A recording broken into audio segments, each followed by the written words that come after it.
مرحبا بكم في قناتي. اليوم سأروي لكم بالتفصيل قصة نبي الله آدم عليه السلام، أول البشر وأبو البشرية، وهي قصة مليئة بالأحداث المثيرة والدروس القيمة. استعدوا معي لهذه الرحلة المشوقة. البداية في زمن بعيد، قبل أن يخلق البشر، قرر الله سبحانه وتعالى أن يخلق خليفة له في الأرض.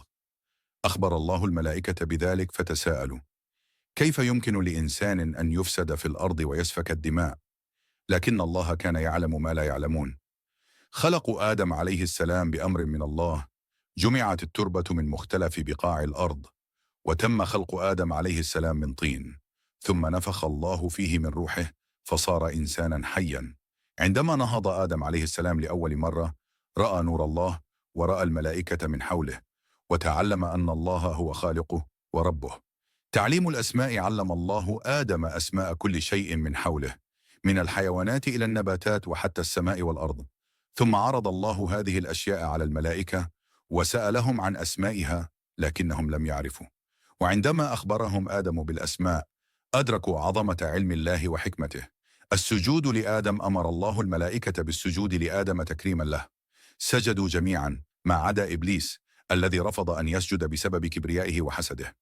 غضب الله من إبليس وطرده من رحمته، لكن إبليس تعهد بإغواء آدم وذريته.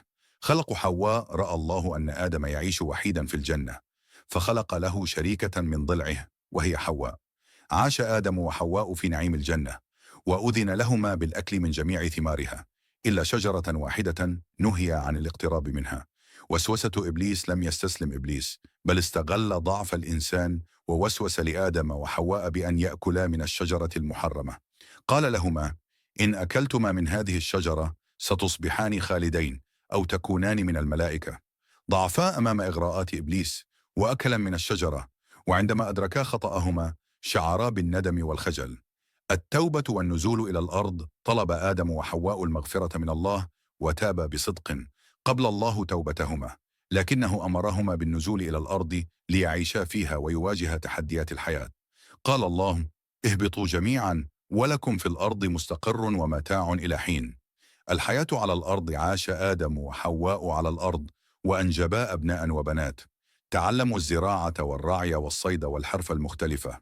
كان آدم معلما لأبنائه، يحكي لهم عن الجنة والنار، ويعلمهم كيف يكونون عبادا صالحين. قصة قابيل وهابيل: لكن لم يكن كل شيء سهلا. الحسد دخل قلوب البشر. قابيل حسد أخاه هابيل، وحدثت أول جريمة قتل في تاريخ البشرية عندما قتل قابيل أخاه هابيل.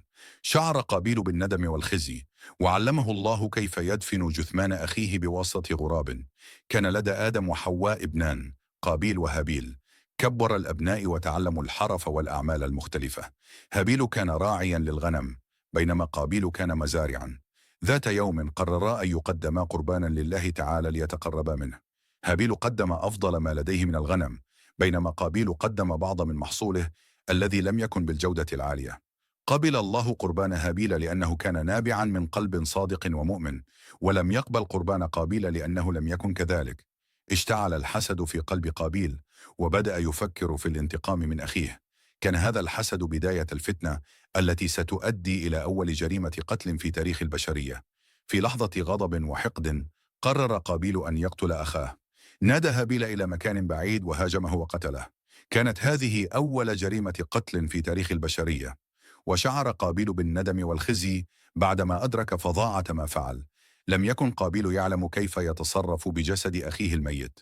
أرسل الله غرابا، فجعل الغراب يحفر في الأرض ليدفن جثة غراب آخر.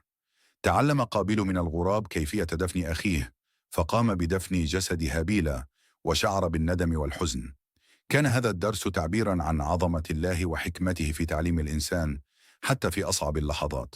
بعد دفن أخيه عاش قابيل في تأملات وحزن. بدأ يفكر في عاقبة عمله، وكيف أنه انتهك حرمة الحياة التي منحها الله. كانت تأملاته مليئة بالندم والوجع، لكنه أيضا تعلم درسا قاسيا عن قيمة الحياة والحذر من الحسد والكراهية. قصة قابيل وهابيل تعطينا العديد من الدروس الهامة.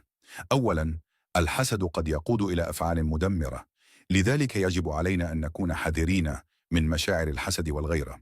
ثانيا، قبول القربان يعكس نية الشخص وصدق إيمانه، ولذا علينا أن نكون مخلصين في نوايانا وأعمالنا.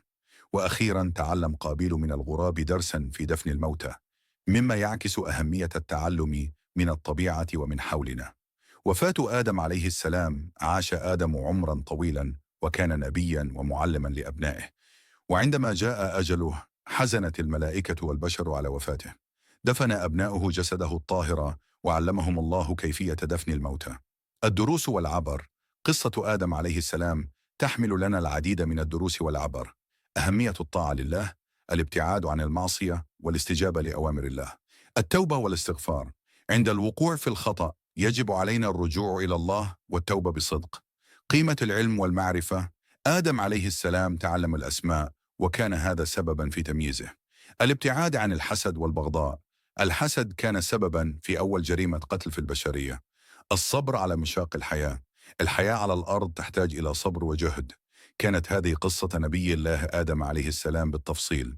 إذا أعجبتكم القصة لا تنسوا الإعجاب بالفيديو والاشتراك في القناة لمزيد من القصص الرائعة. شكرا لكم على المشاهدة.